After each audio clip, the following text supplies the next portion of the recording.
असली नकली की पहचान। एक लड़का अपने परिवार के साथ रहता था।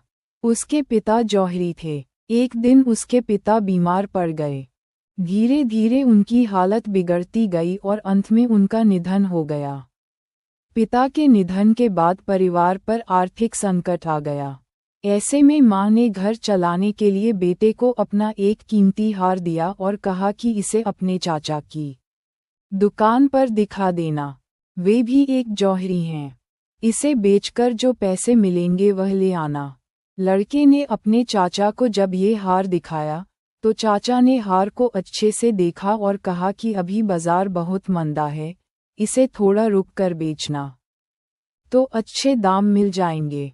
फिलहाल तो तुम मेरी दुकान पर नौकरी कर लो। वैसे भी मुझे एक भरोसेमंद लड़के की जरूरत है। लड़का अगले दिन से दुकान का काम सीखने लगा। वहां उसे हीरों व रत्नों की परख का काम सिखाया गया। अब उस लड़के के घर में आर्थिक समस्या नहीं रही। धीरे धीरे रत्नों की परख में उसका यश दूरदराज के शहरों तक फैलने लगा।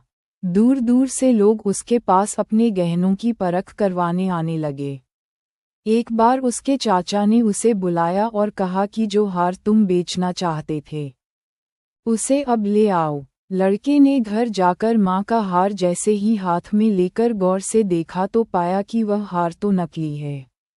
वह तुरंत दौड़कर चाचा के पास पहुंचा और उनसे पूछा कि आपने मुझे तभी सच क्यों नहीं बताया जब मैं इस हार को बेचने आया था।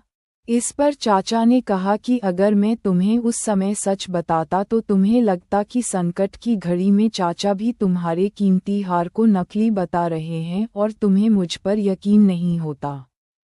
लेकिन आज जब तुम्हें खुद ही गहनों को परखने का ज्ञान हो गया है तो अब तुम खुद असली नकली की पहचान कर सकते हो।